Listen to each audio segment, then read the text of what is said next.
2024 St. Clair Shores City Council meeting to order. Abby, please call the roll. Mayor Walby, Here. Councilmember Burgess, Here. Councilmember Karen, Here. Councilmember Rubello, Here. Councilmember Rusi, Here. and Councilmember Vitale. Here. Councilmember Frederick has asked to be excused. Move to excuse. Support. Moved by Mr. Karen, supported by Ms. Rusi to excuse Councilman Frederick, who is at a MAPERS conference. All in favor? Aye. All opposed. Please rise for the pledge.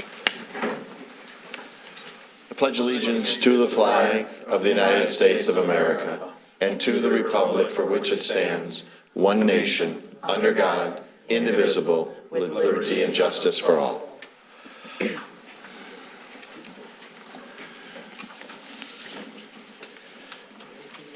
You'll feel it in here. We do not have AC, correct? That is correct. We had JCI and Johnson's Control both out today working on it, and hopefully it'll be fixed very shortly. The office staff voted all day today. And then we have a couple of proclamations and presentations. I know the first one's going to be the 71st St. Clair Shores Memorial Day Parade proclamation. Before I bring them up, just definitely some sad news here in the city.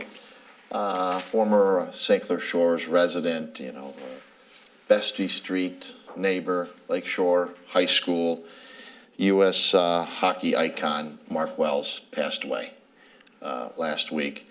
That team, those 20 individuals, along with Herb Brooks, I think you could fair say inspired America in 1980. Some would say the greatest sporting event in the history of the United States. Mark skated at St. Clair Shores, was part of the fabric here. His family was part of the fabric here, part of the fabric at the Gaffkey Park area, went eventually to Bowling Green, and then got to be part of the St. Clair Shore, or the United States hockey team. It was a real honor for me in 2014, along with, again, myself. And at that point, it was, I don't think you were a councilman at that time, Dave. You had just gotten off, and it was myself and Mr. Rubello, and actually the Hockey Association, along with Paul Dobke and Parks and Rec, that we were able to reconnect with Mr. Wells and set the, I think,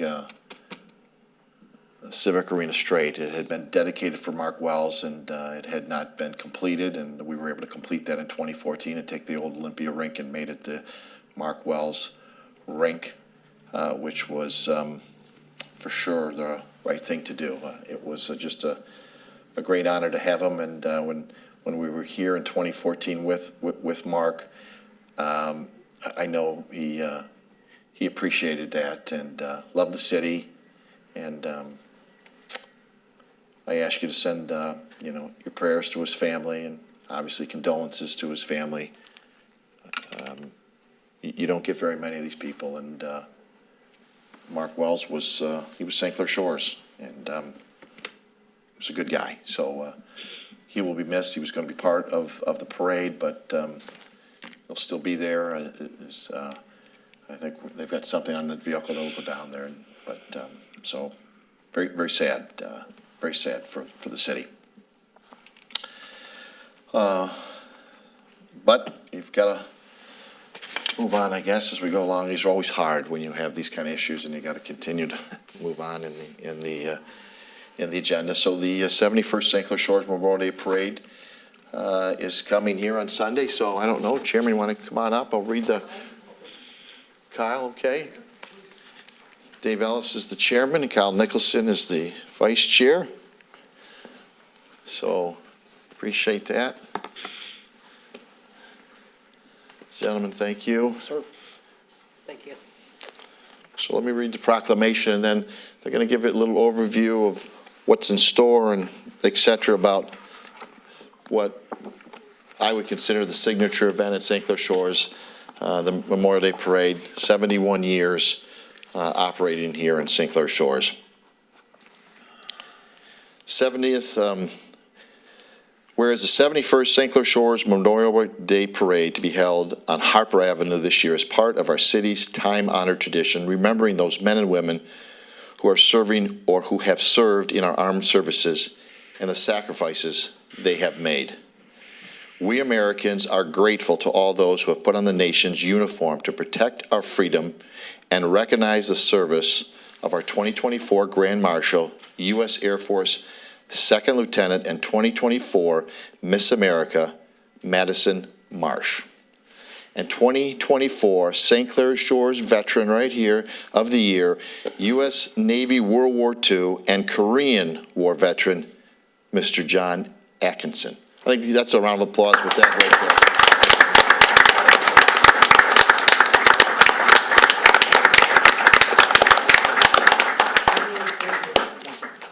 We recognize that the nation's military strength is not found in its defensive systems and weapons alone, but it is in the personal character of the men and women in uniform, their faith, readiness, will, and devotion that makes the nation's armed forces proud and strong. Whereas our veterans and residents are looking forward to this time-honored event in our city honoring those who have served our nation and thankful to those men and women who fought for our freedom as we celebrate the Memorial Day Parade. The 71st St. Clair Shores Memorial Day Parade would not happen without the hard work and tireless efforts of the current St. Clair Shores Memorial Day Parade Committee members, Parade Day volunteers, our residents, and the city staff. Now therefore be it resolved that the Mayor and Council of the City of St. Clair Shores, on behalf of all our residents, do hereby declare Sunday, May 26, 2024, as the 71st St. Clair Shores Memorial Day Parade. Congratulations.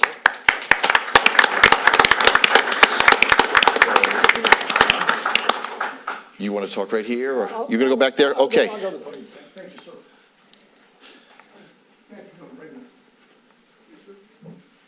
Okay, here's our logo for this year's parade. I look very much forward to standing with the mayor at the crossroads as we get this thing started. Go ahead to the next slide. We're going to be standing there for a while. You look at the. Those are really some eye-popping numbers with the recruiting we've done with Mr. Rubello and with Kyle and I, getting folks into the parade. We're very proud of the not just the quality but the quantity of this parade, and it's not your same old parade every year. We've got a lot more floats. We've got some things that have never been in the parade before, and I think we're going to make some folks' eyes pop. And oh, by the way, the parade committee is also bringing you the drone show the night before. Parks and Rec has given us a great supporting effort in putting that on. It's probably going to start about 9:45 at the social district. We'll get that time nailed down this week. And that drones are actually going to be launched from the baseball field at South Lake High School and go straight up from there. So if you're in the social district, you might have to move to the side a little bit just so you could see it.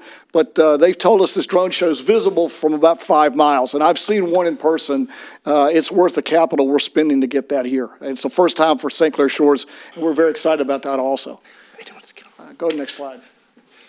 I mentioned, the mayor's already mentioned our special guest, our veteran of the year, who we were very, very, very proud of. And I will tell you, we're very excited that Mr. Atkinson's 98 years old, and we have 4 veterans in the parade that are 98 years old or older. So that's really exciting for us, and you'll be right up front, right? All right. And I also want to talk to you about I'm going to show you, so you don't have to listen to me talk.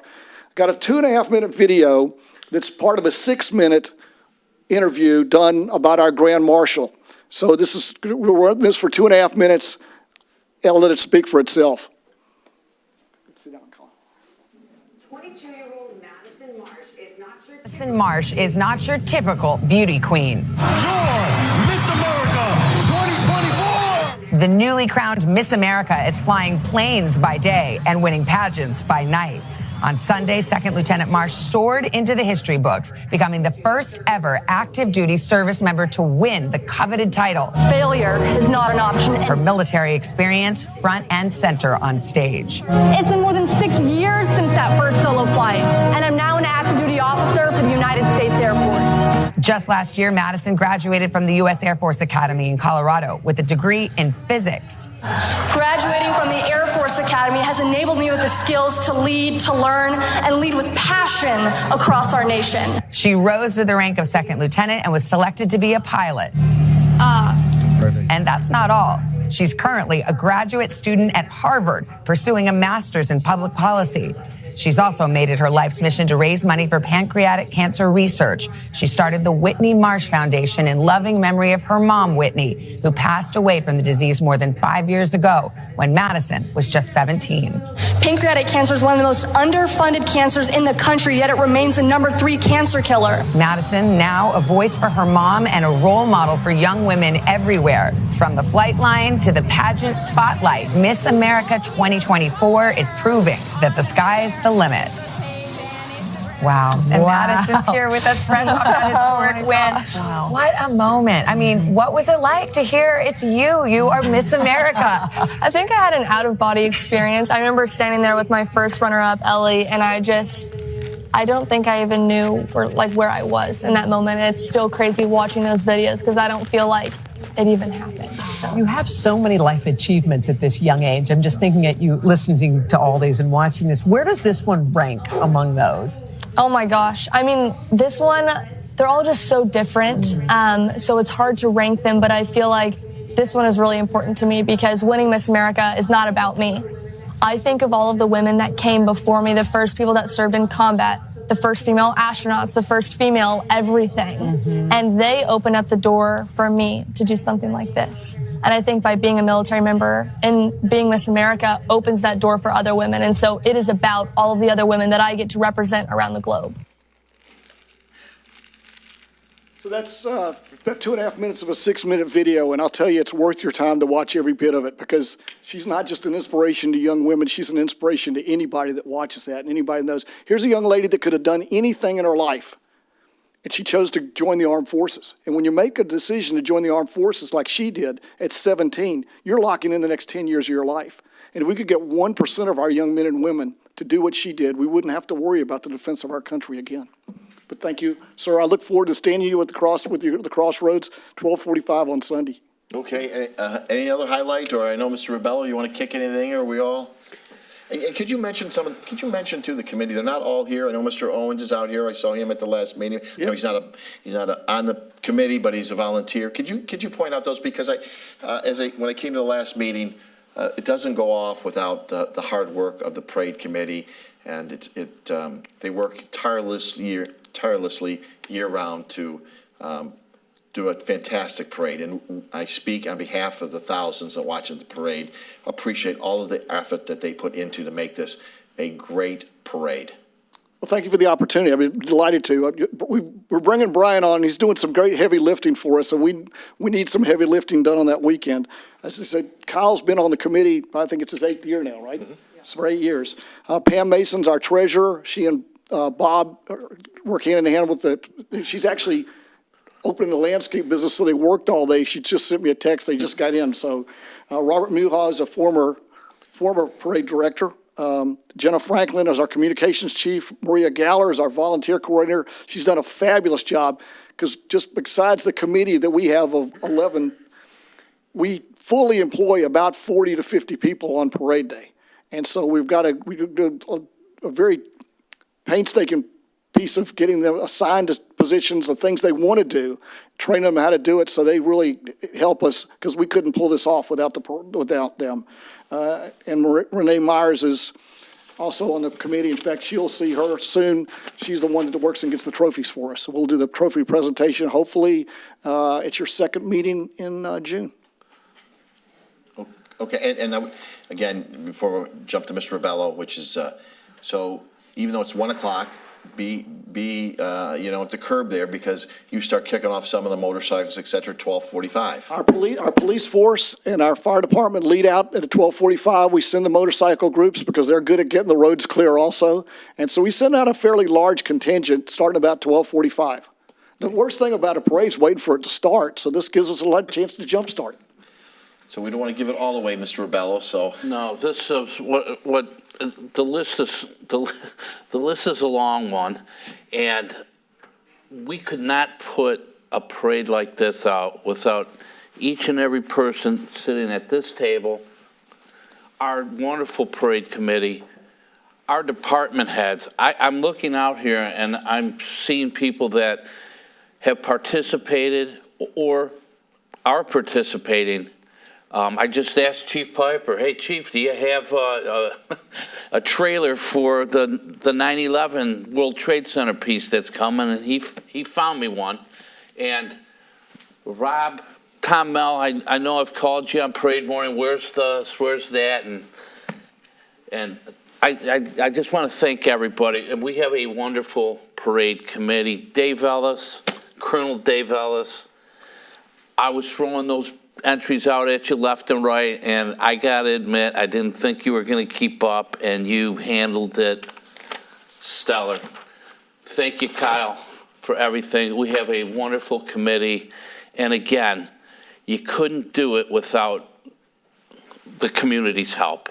And I especially thank the residents of St. Clair Shores for coming out and building this up over the years with their constant support.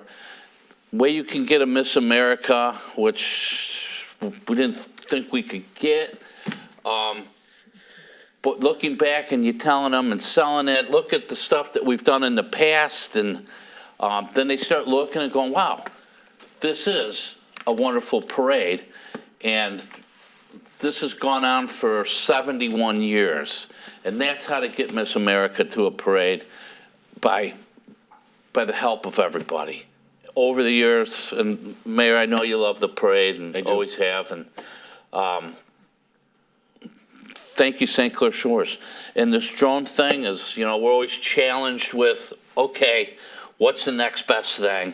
And so we went for the drones, and it's a wonderful show. How far can they see it? I didn't realize. 5 miles. Now that's something, okay? It'll be at the social district. I mean, it'll be. Yep, on They'll be Saturday, over the May high school. 25th. So people will have to work to move a little bit possibly to see them. But I mean, for instance, down there where they're playing cornhole, it'll be fine because the buildings are low. So And they're going to have a sort of a nationalistic theme that's what we've asked for. toward this stuff. Yeah. So that's, yeah. So I think we've met the challenge. I think we've come up with something new. Miss America drones. Sir, you were, Mr. Atkinson, I can't believe what great shape you were. When they told me you were 98 years old, I was like, no way. God bless you. Thank you. Okay. Thank you. Thanks, Mayor. Thank you. So we'll see, basically it does kick off at the social district, and then the parade we'll see on Sunday on Harper Avenue at 1 o'clock. Very good, sir. Thank you for everything. Thank you, Dave.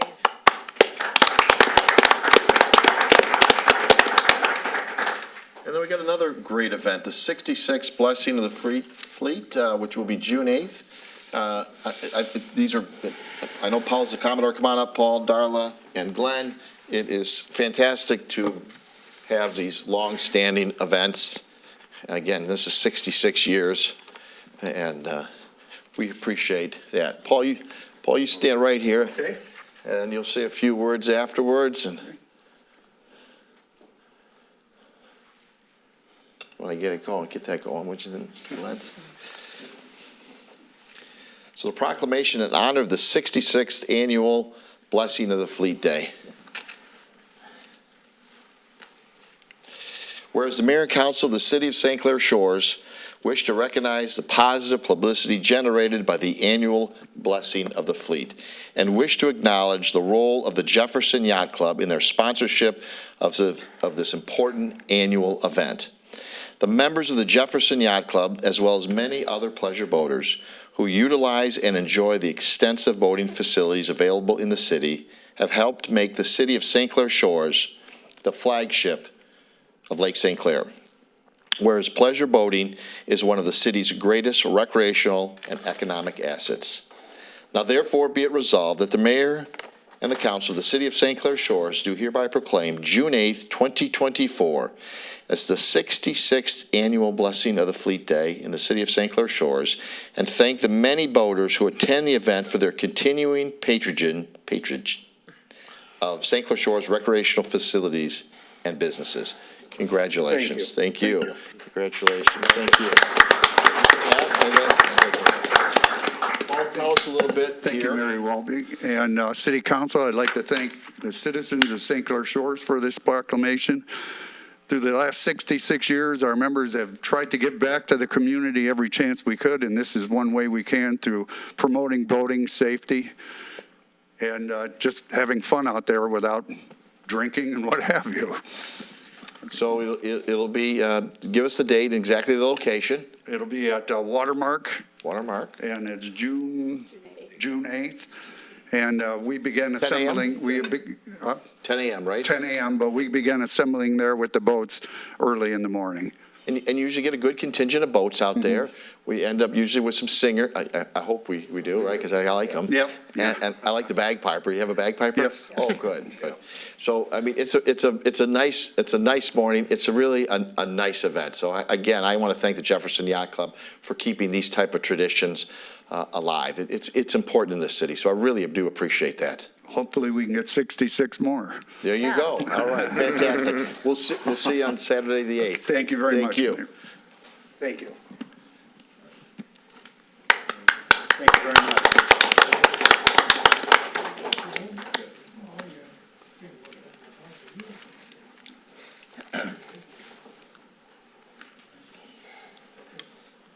Item 3 is audience participation. Do we have any No, we do not. agenda items? We don't. Item 5 is bids, contracts, purchase orders. 5A is request to award the bid for a 2-year contract for the excess workers' comp coverage with Midwest Employers Casualty. Renee, good evening. Good evening, Mayor and Council. I'm bringing to you this evening the bid that was put out by IBEX Insurance Agency. Our agent was Mark Slazinski. He's done this for many years now. And he came back with just one bidder, Midwest Employers Casualty, who we've been using for many years now also. They did have a two-year bid, which Mark recommends, us taking the 2-year option versus the 1-year option. He thinks in the long run that'll be cheaper. And they also had a recommendation for either a $500,000 or a $600,000 specific retention.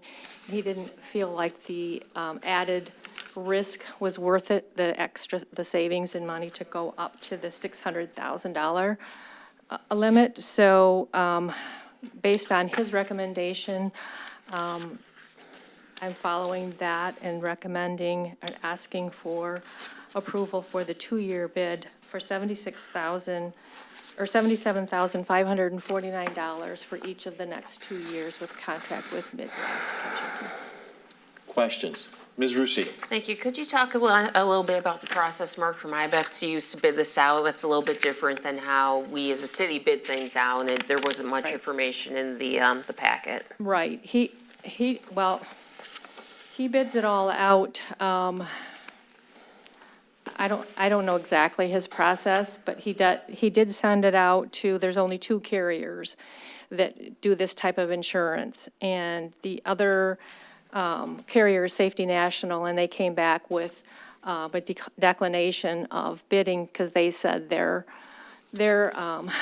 premium would be like double what we're paying to Midwest. So they did decline to bid. I know historically we have few bidders for this. I was just wondering about the process, given it's not the city doing it, it's our representative through IBEX. Okay, thank you. Yep. Questions? Other questions? Move to approve. Support.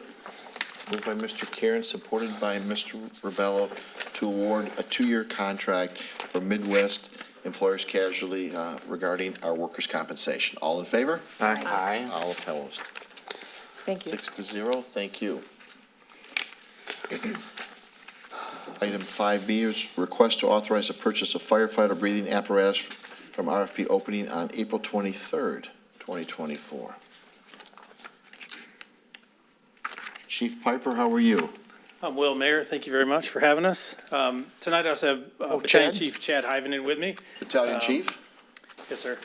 I put his name, I guess, in the wrong spot on the online thing. It didn't print out on the council communication you guys got. All right. Chad is our Battalion Chief of Equipment, so he was part of the team that actually headed up for us for getting the right RFP specs and then testing all the SCBAs that are out there. So if you'll recall, back when we did the budget hearing last year, one of the issues we've been having with our SCBA is over time, they kind of get some different upgrades. It's not quite this simple, but sort of like, you know, your old iPhone 10 maybe doesn't talk as well with the software for your iPhone 15. Well, the air packs see some generational changes, and then there was a big NFPA change in 2018, a new standard, which has a lot to do with how the air packs can interact with each other and with other kinds of air packs. So as you all know, when we automatic aid on a fire, we have Roseville or East Point come with us. Being able to hook up to their air packs is very important in case something happens with a firefighter. They standardized that hookup. Currently, we have to do kind of a special little 6-sided or 8-sided.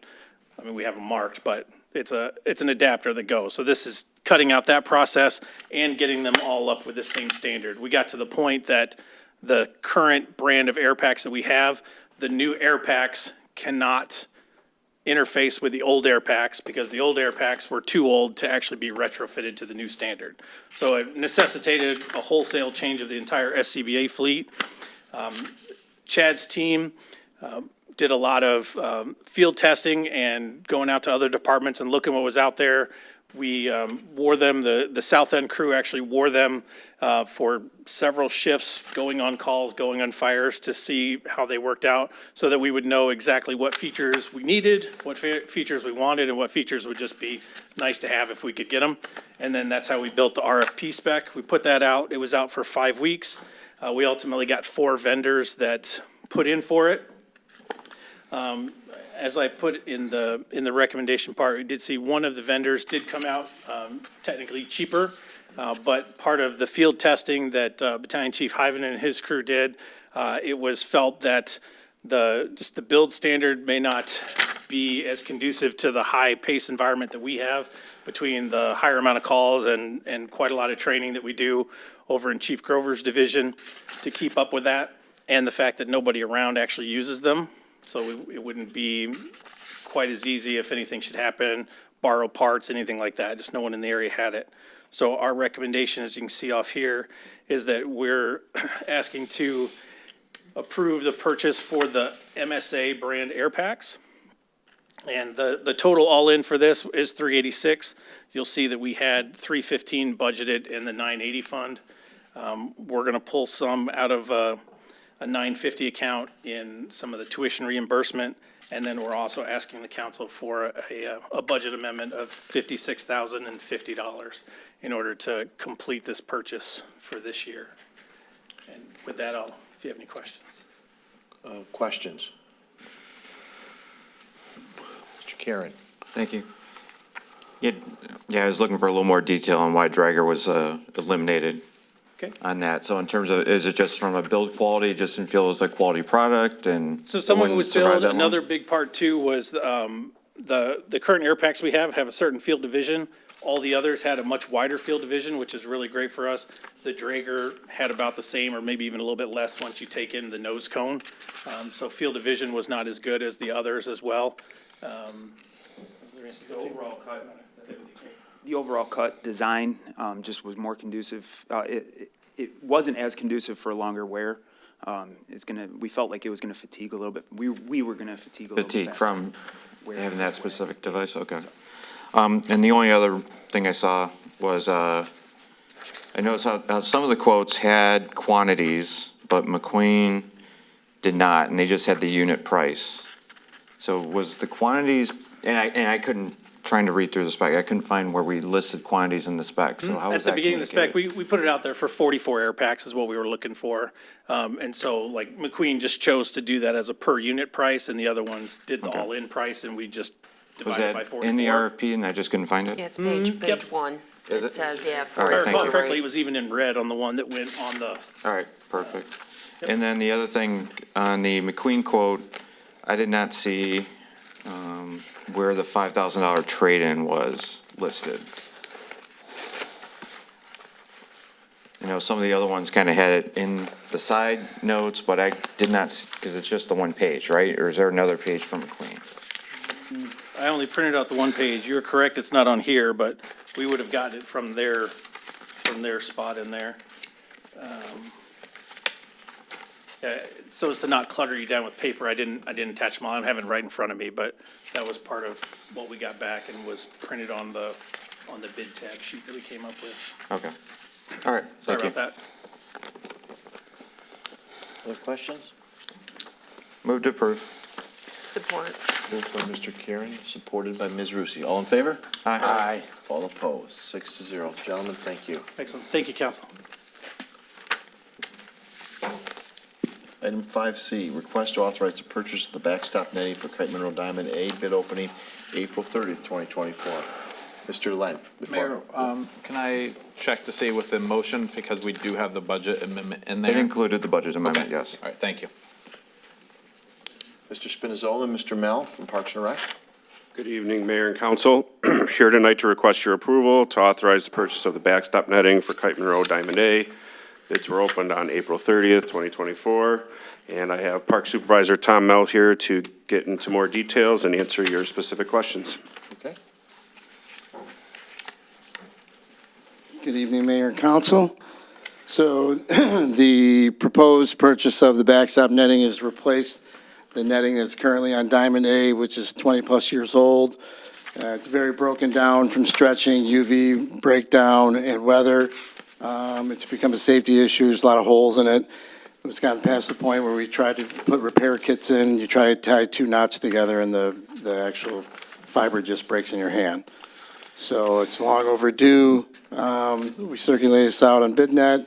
We had over 14 companies look at it. Only one did bid on it. We did email it to 2 companies directly.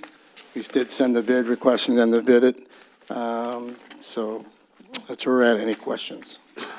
First off, appreciate the, I've seen it, and I'm sure a lot of us have seen it, but I appreciate having the photograph. It really helps out, so it's good. Mr. Ribello. First of all, we were out there this weekend, and baseball opening date. Tom, I don't know, I sent an email a little bit earlier. Do you know who Frank Vanek was? I did not. He used to do the Detroit Tigers field back at Tiger Stadium. Oh, okay. So I thought that was a little joke for you. But just taking a look at that, your field was perfect. I mean, it looked great. What a great presentation for all those people that were out there. So one look at the screen sort of was the tell-all for me. You can see it's all shredded. It was 20 years old. Plus 20. I think it's the same one that was there when I played, so I can tell you that's longer than... 30 years old. Yeah, 60 years old. Might be more than that. Okay, yeah. I'm much older than I look, John. Okay. So, I mean, one look at that sort of told the story. And I think I asked you out there, is there any plans or anything for that screen? Can we use it anywhere around the city? No, It's I just don't. totally trashed. The old backstop will just be disposed of, but the new netting system is going to be more, we'll add 2 large, like 30-foot steel poles, and the netting will sit vertically, rather than right now it kind of cantilevers over, which they don't even do that anymore, because what you can see if you look out there, the light poles are starting to bend from the strain of the net hanging in that direction, right? So all of them are built now straight up and down vertically. The 2 new poles in the back will allow us to do that. We'll move the net closer to home plate, which creates more safety because the balls are less likely to get out, and that we don't have to make the net as high. We're not giving up any playability to the field. That backstop is extremely deep as far as our backstop goes for that size field. So we're very confident that it's going to be a much improved system. It's going to look better. It's going to be safer. And it should last, 15 to 20 years, and the's a 5-year warranty. And I had a question for you. I think I asked it out there about what appears to look like a knee wall, but what is it really? There'll be like a 3-foot modular wall kit that would kind of be more like you see at the Major League Baseball field. So it would be a 3-foot wall. The net will actually secure to that. It'll be padded. So that'll be the backstop area, and then the net will be straight up from there. You can see this, I'm sure Mr. Lent's seen it other. That's going to be a heck of a look. Yeah, they have it at, Liggett has it, Brother Rice has it, City of Brighton has the same type of setup. So it's where these facilities are going in this direction. It's going to be much nicer. With that, I will Move to award the contract for design, furnishing, delivery, and installation of a new backstop netting system on Diamond A, Kite Monroe Park to Net Connection. In the amount of $31,871, right? Yes. Support. And that's supported by Mr. Karen. Question, Ms. Rusi. Thank you. Just a question about the bid spec on paragraph 4, term of purchase. First sentence says, is the intent of the city of St. Clair Shores, well, it says St. Clair Shoes, but obviously St. Clair Shores, to award the purchase on Tuesday, May 14, 2024. Why was that date chosen, given that's just some random Tuesday and not a council meeting Monday? Because we can't award it unless council No, approves it. that's got to be a typo, because obviously that was the bid opening, right, Abby? Yeah. Yeah, so That was just, the bid opening date. okay, Yeah, not the actual award. Obviously, we have to come here for that. okay, thank you. Moved by Mr. Rebel, supported by Mr. Karen. All in favor? Aye. All opposed? 6-0. Thank Thank you.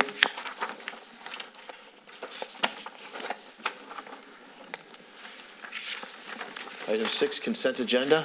Move to approve. Moved by Mr. Karen, Support. supported by Ms. Burgess. Questions? All in favor? Aye. All opposed? 7, updates and follow-ups from prior council meeting. Mr. Light. Ms. Rusi asked that the bid documents for 8 Mile Road water main project be corrected to reflect Harper rather than Parker. That has been completed. Mr. Karen noted there is an issue with potholes forming on 11 Mile Road project. He requested the contractor be contacted to fix those issues. The city engineers and project manager are monitoring the road surface and entrances to the city side streets for any potholes. Mr. Karen expressed concern about city engineers AEW hitting 4 different types of lines recently. He is requesting city administration meet with AEW to ascertain the reasons and to ensure this does not happen again. CDI director and city engineer met with the AEW project manager and the general contractor at a recent progress meeting to discuss and strategize managing subcontractors to avoid hitting any infrastructure. Mr. Frederick requested a ZBA member receive a paper copy of the ordinance. That member was called to come pick up a copy on 5/7. Mr. Vitale requested a list of all locations in the city where DTE and consumers have pool permits. CDI director has sent the request to the liaison for both utilities and will pass along once received. Mr. Vitale requested that advertising signs at various intersections be removed and that the companies be ticketed. Code enforcement is following up on this request. Mr. Rebello requested review of pylons/barricades at 9 Mile and I-94 as they are currently posing traffic hazards. A conversation was had with the contractor about these concerns, and that is it. Can I add something to that? Mr. Vitale. Yes. City attorney isn't here tonight. But Well, he'll be here later, but not now, Okay. obviously, yes. He did indicate that we did issue a ticket. Just ask for follow-up, basically, and Okay. see what happens with the ticket in the court system. I'm curious. Okay. With that, we'll go to item 8, which is comments by individual council members. Mr. Karen. So since we need Bob here for the closed session, how long do you need me to filibuster? Well, I did speak to Mr. Erie about 3:30. He did say 7:30, so. Okay. I'm sure he's. I know he was on a long road trip, so going back. He was. Okay. All right, so Matt, if you could pull up the first item I have. First thing, going to be suggesting a change of the sign ordinance. So one of the requirements in sign ordinance is that we do have that any sign that has any visible moving parts, any revolving parts, visible mechanical movement of any description or apparent visible movement achieved by electrical, electronic, or mechanical means, that's prohibited. That's not allowed within the city, with a couple of exceptions there. One of the issues, if you can go to the next slide there, Matt, is that barber poles are meant to be rotating signs. And the only reason I know this is my dad, I want to say late 70s, early 80s, got a violation because he had a barber pole out in front of his house that rotated. And whenever we put this in place, or the past council put this restriction in place, said, you can have it there, but it can't rotate. You can't have it on. So ever since then, you really didn't see any around the city. Well, we got 3 new or actually Guys has been around forever, but when they remodeled, Yep. they added two, and I did see them moving. Me too. That was the first thing that came to my mind, is that, remember what my dad said, that wasn't allowed. So, and since I'm driving down Harper, there are a couple other establishments there. So the proposal I have, if you can go to the next one there, is to basically add that an exemption for barber poles, and as described in section 30-17, which is basically what I wrote up earlier today, and basically that barber poles, which are rotating cylinders, red, white, and blue striping, shall be permitted provided they meet the following conditions. And I just picked some dimensions: 4 feet in height, 8 inches in width. I'll go out and measure the current ones to just get a little better idea, but 2 or less are permitted per the street frontage, and the area of these types of signs shall not be included within the maximum sign area permitted on the site. And I stole that from another example that's in the sign ordinance list. So what I'd like to do is request that come into the council meeting on June 17th, since I know June 3rd is filled up with Mr. Babcock's materials procurement for the year, so that's going to be a long meeting. So to maybe bring that back to the June 17th for discussion and possible addition to the ordinances to make barber poles legal again. Okay, and then, Abby, can you put that on the, and then can, Mr. Can you send this all out to us? Yes, yes, I will. Thank you. The norm ordinance. I think I could think of some other ordinances my dad complained about that he might want his name against. But the barber's pole, that would be up there. The whole Harper project was a bigger issue for him. So I greatly appreciate that. So one reminder, Selinsky Green Farmhouse Museum is going to be doing their natural dye workshop from 2 to 4 on, that is on June 1st. Over behind the library. Registration began on May 10th. It's $10 per person. You can register for that at the library front desk, and that's basically where you're using natural materials to dye fabrics in terms of how they did it in the olden days. So again, another great workshop being brought to you by the Selinsky Green Farmhouse. And last couple of weeks, been taking advantage, and we'll have the pending demolition of the police station. So to basically all that landscaping that's around the police station, we only put in about 5 years ago. So they're very healthy plants, and so working with beautification, we've relocated 12 shrubs over to the Greater Mac and 12-mile bed. The big the arborvitae globes that were in front of the sign, and 6 dogwoods that were on the side. We took out and moved over to that bed, and then the 14 Stelladora lily plants got relocated to the Masonic bed, which is the entry sign as you come in from Roseville there. So, and greatly appreciate John Lang, Denise Pacharski, and Nancy Walton for helping with relocating and replanting all those plants. And probably a couple other action items here. So, Rob, speaking of Kite Monroe tonight, do we have an update on the LED light project we got grant money for, and I know we've had to figure out what we can actually get before it. So. The bid specs are under review still by the DNR. And actually, I sent an email just last week, and Denise sent one about 2 weeks ago. So it's in line to be reviewed. Waiting in the DNR then. Yep. All right, thank you. And last thing, I did send an email earlier today, the Blossom Heath Pier, all the plant materials that were there planted a little less than a year ago. The warranty runs out at the end of this month. And the beds that are on the renovated part of the pier, where the few kiosk signs are, the planting materials are actually looking good, but the taller bushes that are in there are not looking that healthy. So I think we need to look at that to make sure if we can get those replaced under warranty.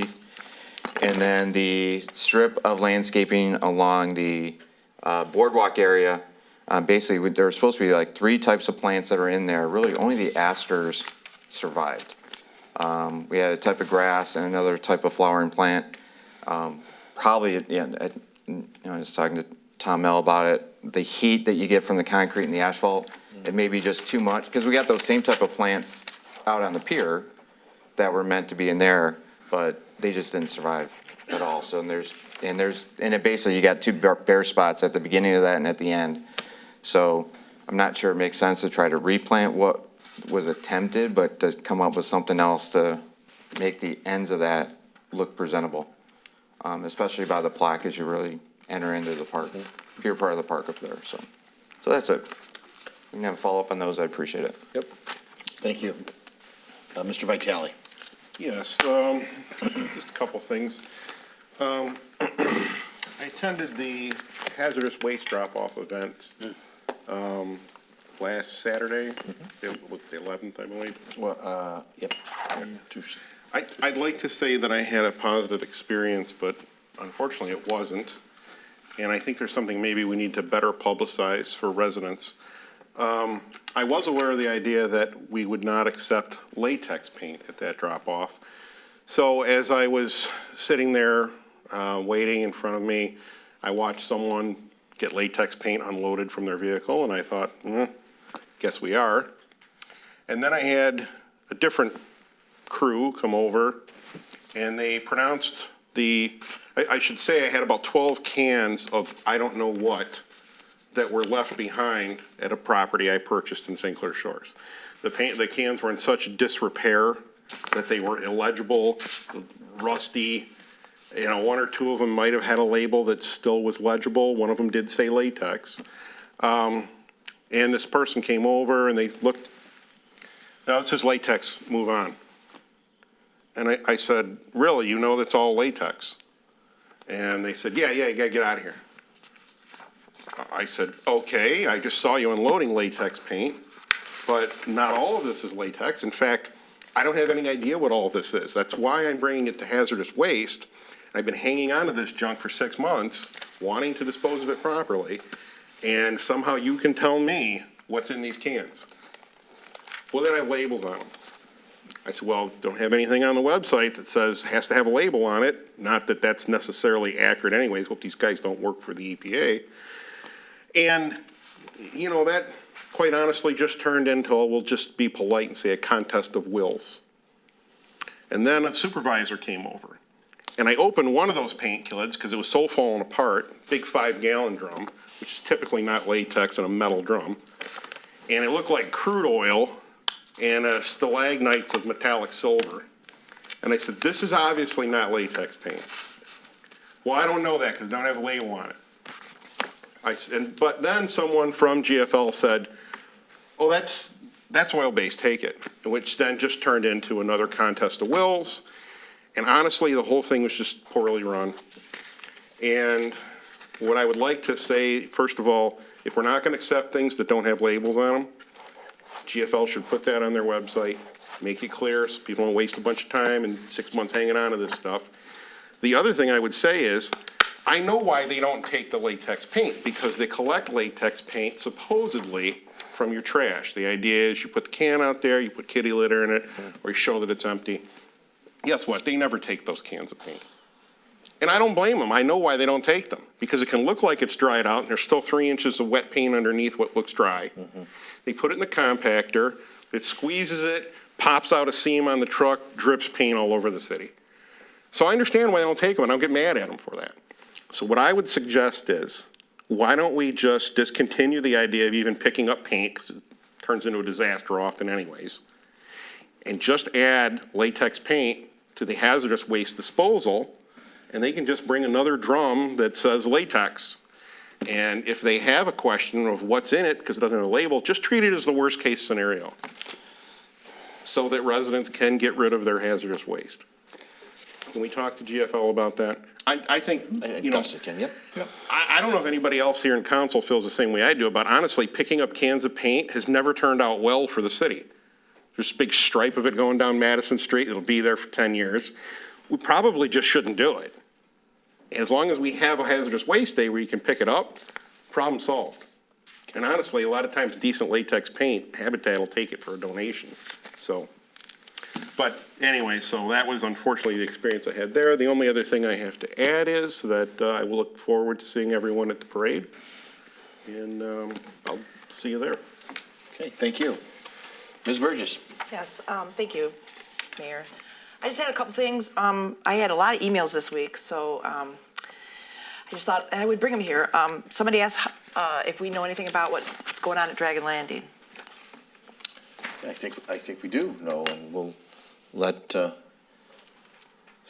Community Director Denise Pike, tell us. Thank you, Mr. Mayor, Council.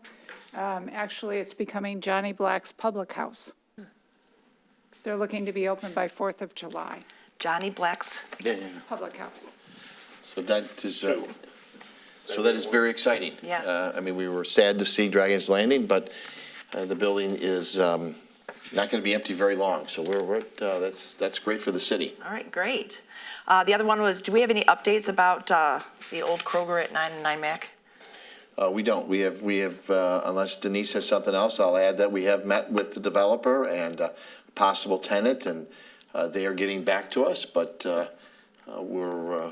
we had an encouraging meeting, but still waiting on the next direction. And just by the way, that same developer owns St. Mary's, and I don't know if they have completed that transaction, but maybe you know, Denise, that we don't. Okay, they were working on it, but it seemed to be very solid. So he was excited about the St. Mary's. So there's a lot there. Although I know the feeling is, can't we get it faster? And we are trying. All right, great. The other one was I kind of got cornered at the farmers market by a couple people that were really concerned. They heard a rumor that Chick-fil-A was moving into the old Halls Nursery. I have spoken to that developer, and that never came out. I would tell you that developer has done a number of strip malls. It seemed with an anchor being one drive-through, and then some other ones. It's actually the same developer that has done the Rosie's there, which is the Bucharest, and Savvy Sliders, and I think that one is still, the middle one is still empty. I say all that, and he's, after thinking that was what it was going to be, and then he has said that he has received a tremendous amount of interest for the property, developing in not the typical one, which he's done quite a bit of, which is that strip center. So I can't tell you. I don't believe it's a Chick-fil-A. Okay. I'm not even sure now it'll be a strip mall, but there's hunger to be obviously in that area, and more than I think he realized when he bought it. Although I thought he thought it was a great piece of property, but not sure yet. I think that she was making concerned about the traffic. Sure. and I guess another Chick-fil-A, they wanted to do something right outside of Grosse Pointe in Detroit, and they got so much complaint, and then a lawsuit came about on that. So she was just complaining about it, and I just wanted to make sure that I got that addressed. And now back to some nice things. Jason gave us a tour today of the pool house, and that it was just beautiful for a pool house. So I was so happy to see that. The last time that I was even at the pool was Rock the Dock last year, and it was kind of a shack thing that Henry told us. I think Rick was interested. Hey, I would like to see the pool house. And he goes, you can't even walk in there. So it's beautiful now, and I like that. Went to the Selinsky farmhouse over the weekend, took my mother, my 90-year-old mother, and she had a fabulous time. Those girls there, the two ladies there, just treated her like she was family, and she, my mom can't stand too long, and they got her a chair, gave her some fruit, gave her some lemonade, and just had a great time there. And I just think people should really utilize and take a look at this place. It was just phenomenal to me. And also over the weekend was a waterfront environmental coastal cleanup. This was my second time that I did it, and I was astounded by the volunteers that were there. And I also want to really just praise the Park and Recs department, because they really did a lot of things ahead of time, and it wasn't that bad of a cleanup. I was told to go over to the parking lot at Veterans Memorial because the parking lot was a mess. It wasn't a mess. It was pretty pristine. They ended up spending an hour just picking up cigarette butts, getting rid of all the cigarette butts. So kudos to the Park Rec department for that. And finally, I just want to offer my prayers for the Mark Wells family. Thank you. Thank you. I just want to piggyback because you brought the pool up, and Jason Harms has done a fantastic job over at the pool. so has the entire staff over there, and so is the whole Parks and Rec department. But, we had a number of issues during the season last year, and they worked hard to keep that whole pool open and going last season. And then they were tasked to be able to get that building built and get the pumps in there and really, pressured to deliver it for Memorial Day when we open. And it was a big task, and they achieved that. We've got everything, I believe, from the state, and we're ready to open on Saturday, right? We open Saturday. Yep. So just a great job. And it was beautiful. The way the weather is, it appears we may have a hot summer. So it's exciting to have that. And as we say all that, the next phase is to start working on the house now, right? We got to get moving on that. We have requirements from the state that need to be met because they've been triggered from the pool house construction. So we've got a lot more work to do there. But we have completed one big task, and they did a great job. So thanks for bringing it up, Mr. Rubello. Thank you, Mayor. Matt over there, hey, how are you? I wanted to come see you. I was reading through your resume just a couple days ago. Again, and you look like you developed a lot of, with Main Street programs. So I just want to give you a heads up. I'm going to be coming over there after the holidays, and I wanted to sit down and talk with you about a Main Street program and see if that's something that's feasible here in St. Clair Shores. So I think those are nice programs. Maybe we can look into it a little deeper. Sounds good, sir. At the farmer's market, I don't think I ever really noticed this, but coming out, the the portable no left turn, have we had that before? Because I'll tell you what, that was, to me, a game changer. I just never noticed that they put that up there. So, Rob, I don't know if you came up with that, but that made a big difference in the traffic flow, for sure. Who's the chief? Who's the chief? Yeah. The chief did that? Huge difference. Thanks, Chief. Okay. Because I looked at that line going down the boulevard, Blossom Heath Boulevard, and I go, this is a half-hour line, but we blew right out of there. Great event. And I wanted to thank Elizabeth Munger. Let's go back a little bit to the parade. And some thanks have to go out to her because when she heard that Miss America was coming, she wanted to get involved. And she said, I will buy a airline ticket.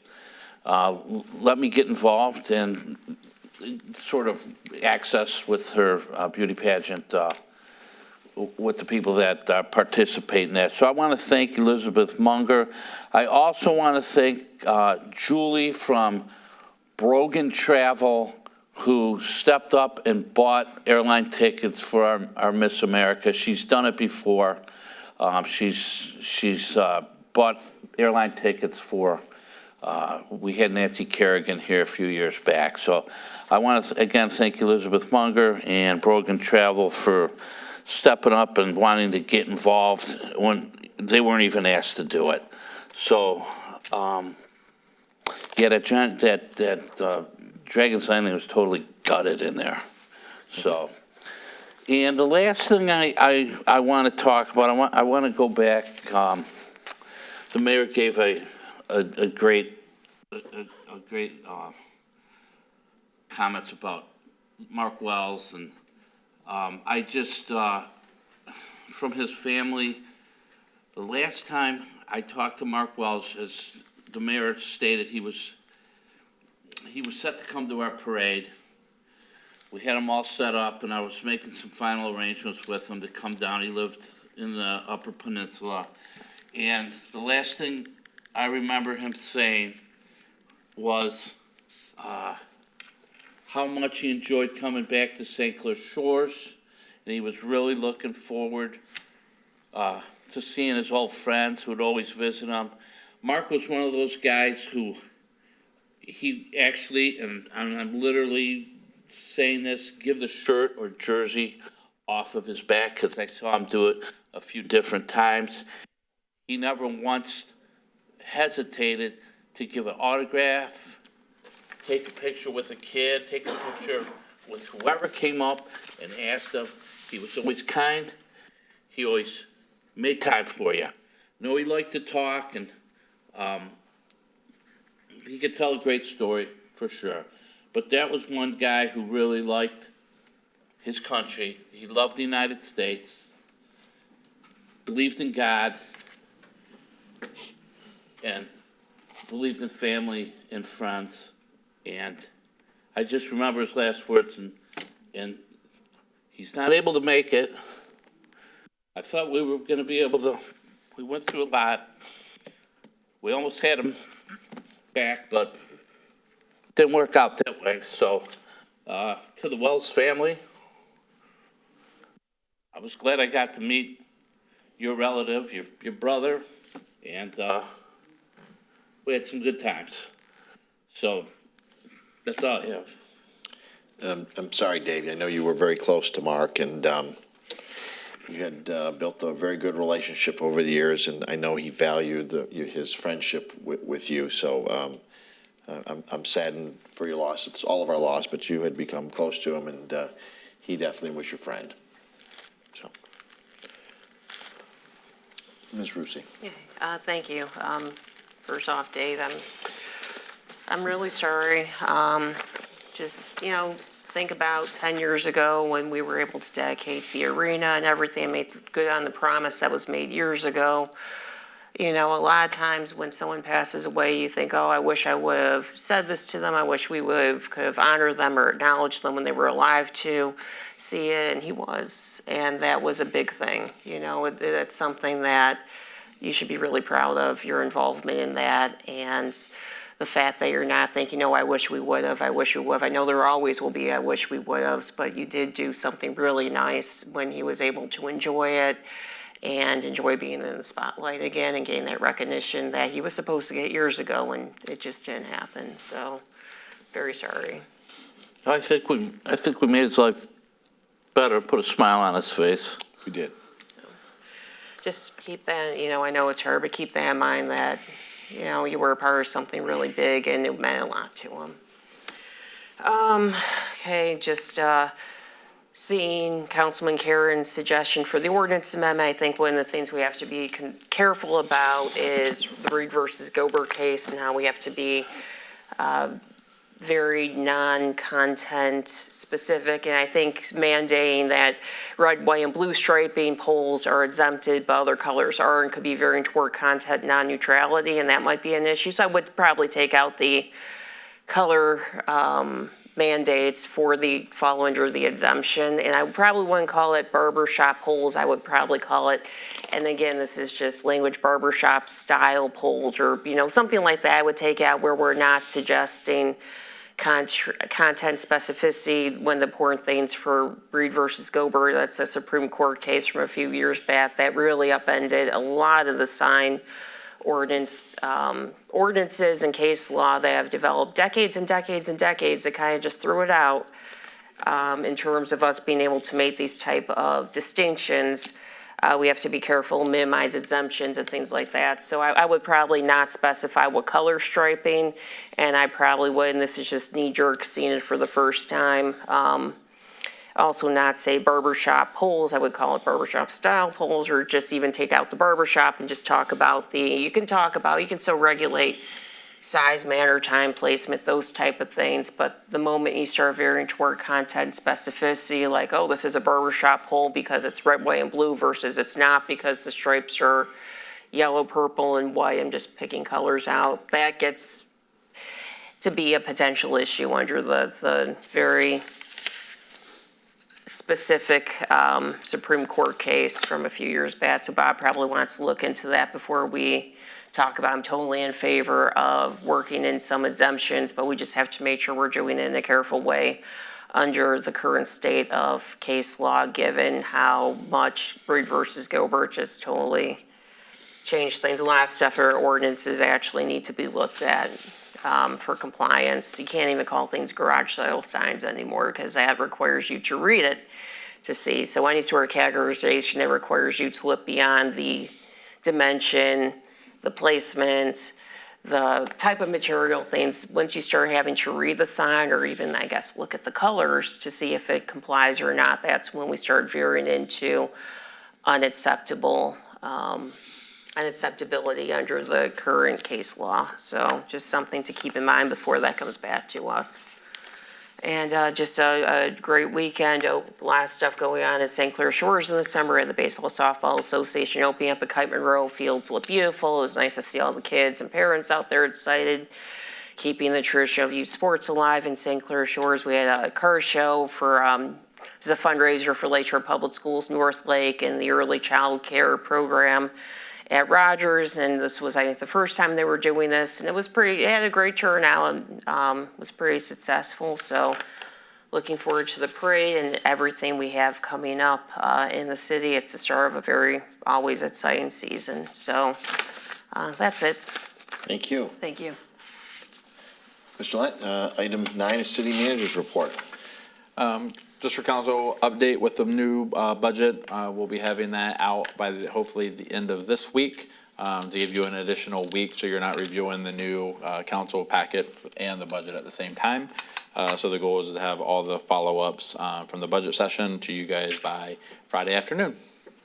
Good. Item 10 is audience participation, 5-minute time limit. The views and opinions expressed under audience participation are those of the individual citizen only, do not necessarily represent the views and opinions of the mayor, city council, or the administration of City St. Clair Shores. Anyone would like to speak? Yeah. Yes, ma'am. And then first, sir, you'd be second. It'd be great. And then Mr. Hall, can you go third? If you guys could sign up and be over there, and Denise will show you where to sign in. That'd be great. Good evening. Good evening. My name is Paula Rose. I am a Harrison Township Board of Trustee member. But I wanted to introduce myself tonight because I am running for Macomb County Commissioner in District 9, and St. Clair Shores, a good portion of it is in my district. So I just wanted to say hello, and hopefully we'll establish a dialogue as I start campaigning. Okay. Thank you. Thank you. And hello. Yes, sir. Ma'am, did you sign in? If you could just sign in there, and then, and then, sir, you can sign in after. Good evening. Yeah, thank you. My name is Chris McLaughlin. I'm not a resident of St. Clair Shores, but I am the state director for the Secular Alliance of Michigan. City, what city do you reside in? I'm from Bloomfield Hills. Thank you. Yeah. So, I came here today because even though I'm not a resident of the city, I have very many constituents who are residents of the city of St. Clair Shores. And I wanted to speak on their behalf. And many of them are concerned in particular about the city's use of religious messaging on city property. So in particular, I wasn't here for the start of this meeting, but from what I understand, you open it up with the Pledge of Allegiance, is that correct? Yes. And the Pledge of Allegiance has the words "under God." So the Secular Alliance of Michigan, let me back up a little bit and let you know a little bit about what we do. Okay. We are an alliance of secular organizations, typically organizations made up of atheists, agnostics, humanists, people who are skeptical of religion. And this is a particular, religious point of view. These folks, the demographics here in Michigan, for example, they make up, according to most polling, people who are non-religious, who fall in this category, make up about 16 to 17% of the population of Michigan. That's quite a bit. If you compare that, for example, to the other two large populations, religious populations here, of people who are self-described Catholics and self-described mainline Protestants, which are also about 16 to 17% of the population. So when the city, for example, does things that represent the view of religious believers and not the view of non-religious believers, they're putting their thumb on the scale and taking a stand and promoting a particular religious belief. Let me tell you a little bit more about the non-religious people who are your constituents and mine who live here in St. Clair Shores. There tends to be a correlation between income, education, and non-belief. The higher those things go, the less religious a person becomes, to the point where here in the United States, if you get to the most educated, most elite scholars, like the members of the National Academy of Sciences, 93% of those folks are self-described atheists. And of course, as we go down the scale of less education, less income, that number decreases and decreases. Here in an urban area, for example, a highly urbanized area like St. Clair Shores, there's probably a higher proportion. There may even be 1 in 5 residents of your districts who are non-believers. And so when the city does things like they put "In God We Trust" stickers on the police cars, that's not inclusive. That is not a sentiment that non-religious people share. In fact, if you were to put a sentiment on your police cars that non-religious people would share, it would be "In no gods we trust," right? That's the opposite. But I'm not here to ask you to do that. I don't want to offend people's religious beliefs. There's a long tradition in this country of respecting people's freedom of conscience. What I would recommend is that the city take a neutral stand. We call it, in America, we call this secularism. Take a neutral stand. Remove the references to religion. Use the old Pledge of Allegiance, for example, the pre-1950s Pledge of Allegiance. In the 1950s, the U.S. Congress added the words "under God." It wasn't in the original version. That was written by a minister, by the way. You can do that. That would be more inclusive and respectful of your constituents. The other thing we can do is just don't put "In God We Trust" on police cars. A lot of my constituents came to me and told me about this, and they were concerned because they felt that it was sort of a double whammy. Not only was the city sort of saying that, well, if you believe religion, then you're one of us, but that sentiment also says that if you don't believe that, you're not one of us, and you're not worthy of our respect or our consideration.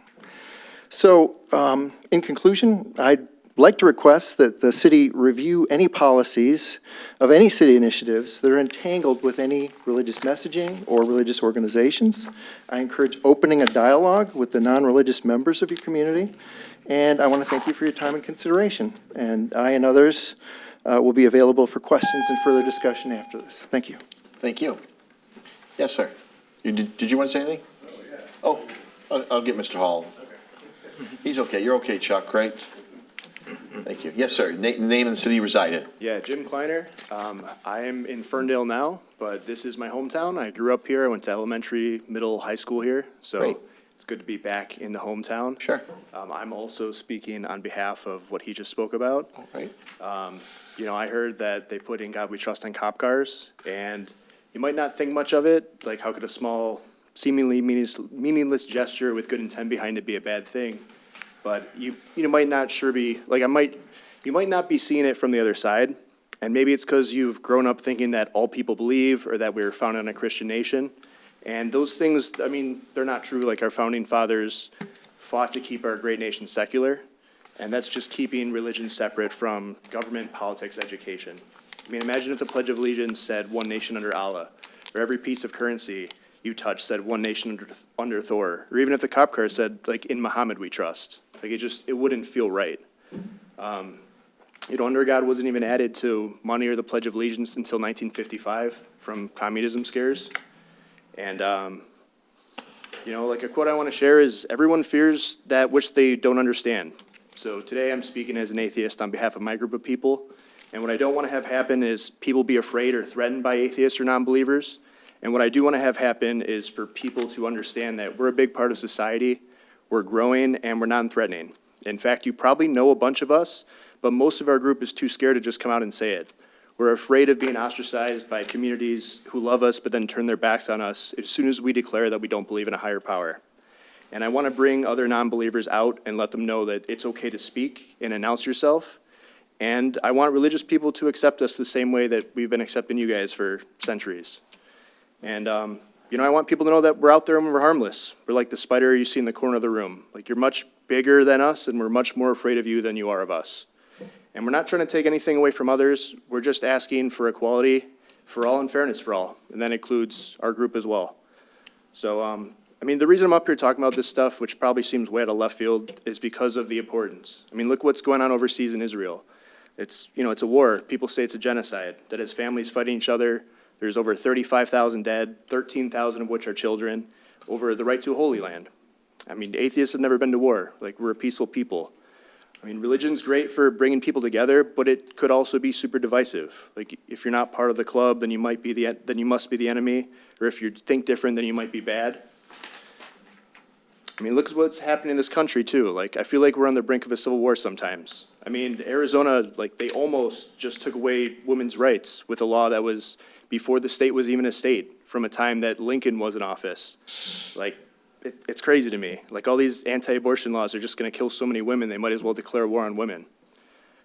Look, like, Christian nationalism is a scary thing. You know, you see it in the news, they're trying to, like, ban books and take away rights. And, you know, if you look up the definition of terrorism in the dictionary, it's the unlawful use of violence and intimidation, especially against civilians in pursuit of political aims. And sometimes you see that on the news and it feels that way. Like, people are bringing guns to polling places and dressing up in tactical gear and trying to overthrow the government. Like, when you're not Christian and you see this stuff, like, it's terrifying. We're not your enemy. We're not devil worshipers or baby killers. In fact, like, religious people are more likely to worship the devil than us. We don't even believe in him. So can't really, you know, you can't worship something you don't believe in. But the country's a melting pot of different cultures and beliefs, and ours is value, and we have our right too. We want to be recognized and included. You know, there have been a lot of different rights movements over the years, a lot of accepting into society marginalized groups that we now have holidays for. You know, there was black rights, women's rights, gay rights, you know, we're seeing like trans rights. And I think in the future, we're going to see a non-religious rights. And I just want it to be recognized and included, and, you know, we're part of society too. And I'd like to end just by saying that we're all atheists about most of the gods that society has ever believed in. We just take it one God further. Thank you, guys. Hope you have a good night. You too. Thank you. Yep. Mr. Hall. Anyone else here would like to speak after Mr. Hall? Okay.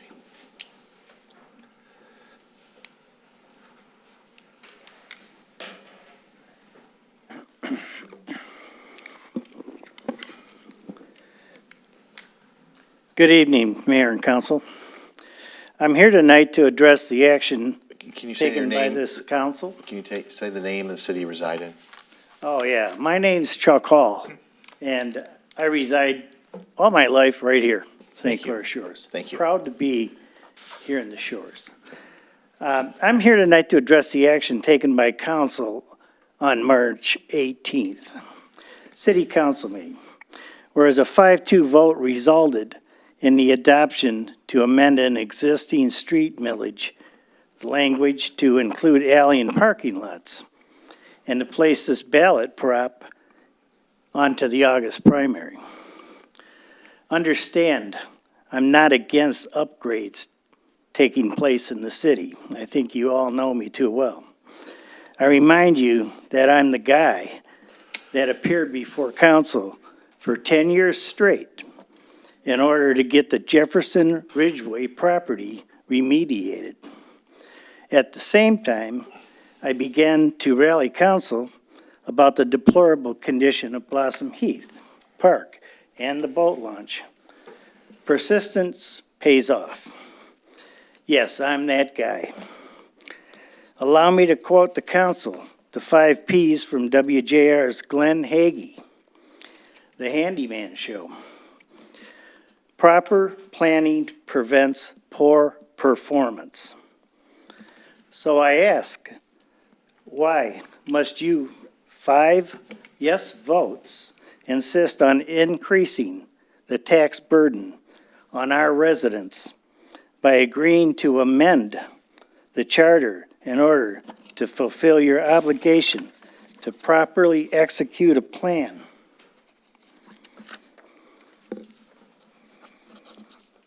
You were presented with ample argument so eloquently by Mr. Karen and Ms. Rusi.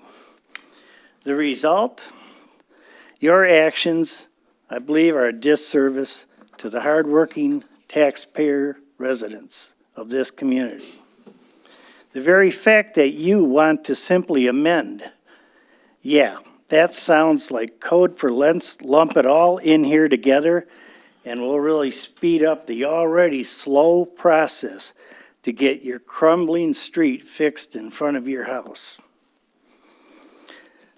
Allow me to submit to you I believe the only reason that you five voted for the concept of amending an existing street millage should be plain and simple to homeowners voting in the August primary. Believe if you were to do a separate millage for the alleys and parking lots, I'm pretty sure you already know, it would fail miserably. My name is Chuck Hall, as I said, and no, I'm not running for council. I did that already. What I can tell you is I'm retired, and it affects me and all retirees. I'm not sitting home sleeping during these meetings either. I may have been born at night, but not last night. So with that said, I wish you all health and happiness and a good night's sleep. Thank you. Thank you. Anyone else? Okay, we'll bring that to the mayor's comments, and I'm just going to say see you at the parade. I'm excited about the 71st Annual Memorial Day Parade on Harper Avenue this Sunday, so we'll see everyone, and I know it'll be tentatively the weather looks pretty good, so there'll be thousands out there watching another great parade. With that, we will request to meet, item 12 is to request to meet in closed session as permitted by state statute MCLA 15.268, Section 8E, regarding City of St. Clair Shores versus Dominic A. DeKira, Kroger of Michigan versus City of St. Clair Shores, Clean Express Auto Wash versus City of St. Clair Shores, and City of St. Clair Shores versus ECT. So we'll need a motion and a roll call vote on that. So moved. Moved by Mr. Karen, supported by Ms. Rusi, to go into closed session regarding those items. Roll call vote, please. Abby. Councilmember Karen. Aye. Councilmember Rusi. Aye. Councilmember Burgess. Aye. Councilmember Rubello. Aye. Councilmember Vitale. Aye. Mayor Walby. Aye. Good night.